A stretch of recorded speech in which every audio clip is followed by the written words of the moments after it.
সমস্যা, টাকা পাচার ঠেকানো যাচ্ছে না।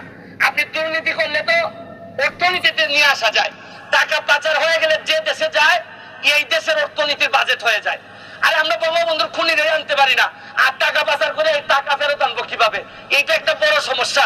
টাকা পাচার করে আমাদের বাজেট সংকুচিত হয়ে যাচ্ছে। মাননীয় স্পিকার, আরেকটা জিনিস, এই সরকারে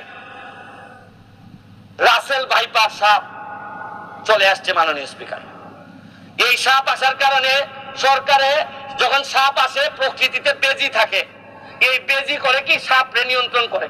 কিন্তু এই সরকারে দেখা যাচ্ছে বিভিন্ন জায়গায় রাসেল ভাইপার আছে, কিন্তু বেজি ওই পরিমাণ নাই যে এই সাপরে ধরবে। মাননীয় স্পিকার, আপনি দেখেন এই আমাদের প্রতিষ্ঠানগুলা কত দুর্বল হয়ে গেছে। আমাদের প্রতিষ্ঠান, একজন ভদ্রলোককে দুদক ধরতে পারে নাই, একজন ভদ্রলোককে এনবিআর ধরতে পারে নাই, বাংলাদেশ ফাইন্যান্সিয়াল ইন্টেলিজেন্স ইউনিট ধরতে পারে নাই।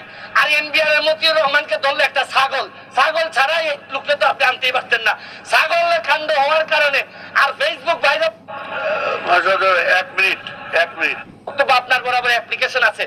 আমি 247 ইনভোক করতেছি। এখানে 247 হচ্ছে কি আমার বিরুদ্ধে এখানে একজন মাননীয় সংসদ সদস্য আমার বিরুদ্ধে অভিযোগ দিয়েছেন।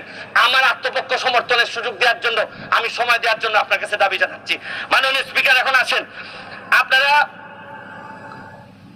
বেনজির কাণ্ড, মাননীয় সাবেক আইজিপি উনি এত বড় হয়ে গেলেন, মন্ত্রণালয় জানলো না, মাননীয় স্বরাষ্ট্রমন্ত্রী জানলেন না।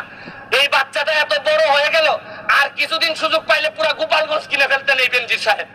তারপরে এইটার দায় এই মন্ত্রণালয় এড়াইতে পারে না। মাননীয় স্পিকার, এখন আপনারা কালো টাকা সাদা করবেন, আমার কোনো অসুবিধা নাই। যদি মনে করেন টাকা রয়ে গেছে, কিছু টাকা জমানো বা বিভিন্ন অলস টাকা রয়ে গেছে, এটারে সাদা করবেন, কোনো অসুবিধা নাই। কিন্তু এই সাদা করার মধ্য দিয়া বেনজির আর মতিউরের টাকাও যদি সাদা হয়ে যায়, আর এদের ভবিষ্যৎ প্রজন্ম উত্তরাধিকার, আদর্শের উত্তরাধিকার যারা, তাদের টাকাও যদি সাদা হয়, তাহলে এই সময় শেষ, 1 মিনিটে শেষ করুন। মাননীয় স্পিকার, এরপরে আমি বলতে চাই, মাননীয়, আমি সিলেটের মানুষ। আমার সিলেটে আমি যখন বক্তব্য রাখতেছি লক্ষ লক্ষ মানুষ পানিবন্দী। আমি আপনার মাধ্যমে মাননীয় প্রধানমন্ত্রীর কাছে দাবি রাখতে চাই, একটা হাইড্রোলজিক্যাল একটা রিসার্চ করেন।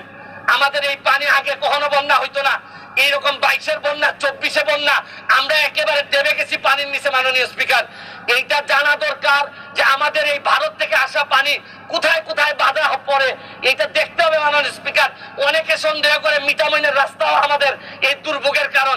যদি হয় এইটারও মডিফাই করতে হবে, কারণ একটা জেলারে আপনি সৌন্দর্য দিয়ে আরেকটা জেলা ডুবাই দিতে পারেন না। মাননীয় স্পিকার, আমি হাইড্রোলজিক্যাল স্টাডি এবং এই স্টাডির ফলাফল আমাদের সামনে নিয়ে আসার জন্য দাবি জানাচ্ছি। মাননীয় স্পিকার, একজন সংসদ সদস্য আমার ব্যাপারে অভিযোগ তুলছেন যে আমি যে বরাদ্দ পাই এইটা ফেসবুকে দিয়ে দিছি।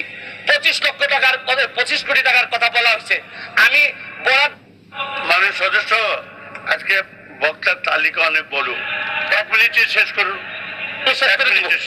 আমি বলতে চাই যে আমি যত বরাদ্দ এই পর্যন্ত পাইছি, আমি হচ্ছে কি এমপি হিসাবে ট্রাস্টি। এই টাকা জনগণের জানার অধিকার আছে। আমি ফেসবুকে দিয়েছি, হয়তো প্রকল্পের জায়গায় টাকা বলছি, কিন্তু টাকার মধ্যে কোনো ব্যবধান ছিল না।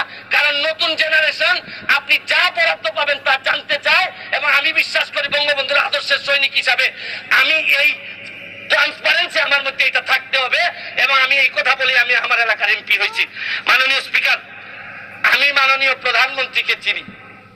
আমার একটা বিশ্বাস, সব দুর্যোগের মধ্যে উনি আমাদেরকে পার করাবেন।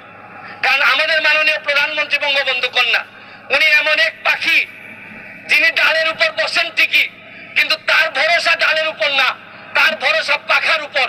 কারণ বিশ্ব ব্যাংক ভাবছিল যে ডাল ভেঙে উনি পড়ে যাবেন, পদ্মা সেতু বানাইতে পারবেন না, কিন্তু ঠিকই ডাল ভাঙার কারণে পড়েন নাই, নিজের পাখা দিয়ে ঠিকই বিশ্ব ব্যাংকে